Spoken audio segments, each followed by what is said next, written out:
Hello friends, good morning. अब हम लेके आए हैं एक नया टॉपिक, वही जो चल रहा था, transfer of asset to the spouse.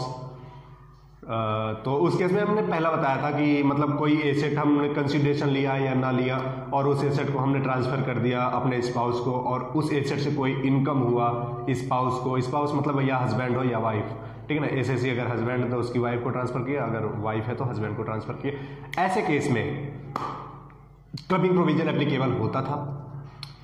फिर एक और बात बताए थे हमने, उसमें भोलू और आस्था का एग्जांपल दिया था, आपको अगले वीडियो में पता होगा। तो उसमें हमने बताया था कि एडिक्वेट कंसिडरेशन अगर दे देता है तो क्लबिंग प्रोविजन एप्लीकेबल नहीं होगा। और एक हमने एग्जांपल दिया था आशु और नेहा का, जिसमें उन दोनों का डिवोर्स हो जाता है और आशु लिव अपार्ट के लिए नेहा को पैसे देता है, तो ऐसे केस में भी क्लबिंग प्रोविजन एप्लीकेबल नहीं होता है।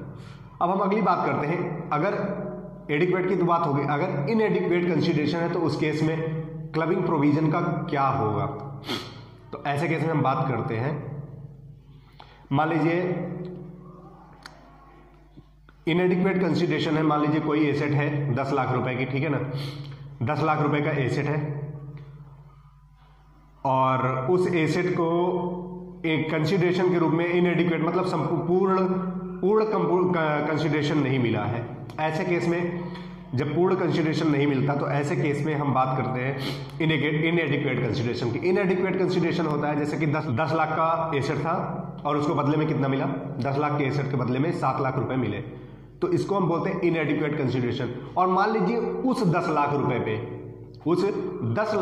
जो 10 लाख रुपए की एसेट थी उस पे 1 लाख रुपए का इंटरेस्ट मिला, ठीक है ना। 1 लाख रुपए का इंटरेस्ट मिला, तो उस केस में आप पूछेंगे कि इनएडिक्वेट कंसिडरेशन के केस में कितना क्लबिंग होगा एसएससी के हाथ में और कितना होगा उसके स्पाउस के हाथ में। तो ऐसे केस में हम बताते हैं आपको, जैसे 10 लाख की एसेट थी उस पर इंटरेस्ट आया 1 लाख का, तो इधर 10 लाख की एसेट थी, कंसिडरेशन कितने का मिला था, 7 लाख का। तो 7 लाख तक के एसेट पे मतलब 70,000, 1 लाख का इंटरेस्ट था ना, तो 70,000 पे कोई भी क्लबिंग प्रोविजन एप्लीकेबल नहीं होगा। 70,000 पे क्लबिंग प्रोविजन एप्लीकेबल नहीं होगा। बाकी जो बचा 30,000 उस पे क्लबिंग प्रोविजन एप्लीकेबल हो जाएगा।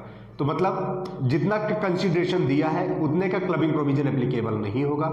जितने पे कंसिडरेशन नहीं मिला है, जितने भी पार्ट पे कंसिडरेशन नहीं मिला है उस पे क्लबिंग प्रोविजन एप्लीकेबल हो जाएगा। मतलब 70,000 पे क्लबिंग प्रोविजन नहीं लगेगा, 70,000 स्पाउस के हाथ में जाएगा विदाउट क्लबिंग, और जो 30,000 का इनकम है वो क्लबिंग प्रोविजन के अंदर हो जाएगा, मतलब वो एसएससी के इनकम में क्लब कर दिया जाएगा। अब बात आती है कि हस्बैंड एंड वाइफ के रिलेशनशिप में कब तक क्लबिंग प्रोविजन एप्लीकेबल होगा। हस्बैंड एंड वाइफ का रिलेशनशिप तब तक एग्जिस्ट होना चाहिए जिस दिन ट्रांसफर किया गया एसेट को स्पाउस के अकाउंट में, ठीक है ना।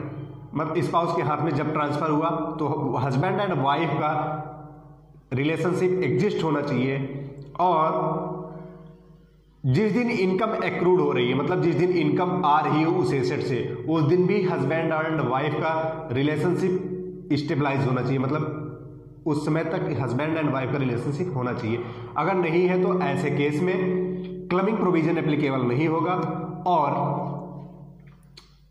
इनकम जो होगी वो एसएससी के हाथ में नहीं जाके स्पाउस के हाथ में हो जाएगी। मतलब अगर उनके बीच में हस्बैंड एंड वाइफ का रिलेशनशिप नहीं है तो क्लबिंग प्रोविजन एप्लीकेबल नहीं होगा, और यदि हस्बैंड एंड वाइफ का रिलेशनशिप एग्जिस्ट है जब तक इनकम एक्रूड हो रही है और जब ऐसे ट्रांसफर हो रहा है तो क्लबिंग प्रोविजन एप्लीकेबल हो जाएगा, ठीक है। अब अगला टॉपिक आता है 5वां पॉइंट। तो अब हम बात करने जा रहे हैं 5वें पॉइंट का। 5वें पॉइंट में बोलता है कि जैसे कोई एक एसेट मतलब कोई शेयर है, स्पाउस को ट्रांसफर किया, एसएससी ने अपने स्पाउस को ट्रांसफर किया शेयर, ठीक है ना। तो उसमें एक्रिएशन मतलब बढ़ गया, कंपनी की तरफ से बोनस इशू कर दिया गया और उस बोनस पे डिविडेंड आ गया। तो ऐसे केस में dividend from such bonus share, dividend आता है उस बोनस शेयर से, तो ऐसे केस में क्लबिंग प्रोविजन एप्लीकेबल नहीं होगा।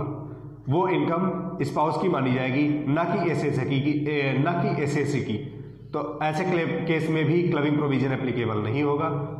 आज के वीडियो में बस इतना ही। अगर आपको अच्छा लगे तो लाइक करें, शेयर करें और सब्सक्राइब करें, कमेंट करना ना भूलें।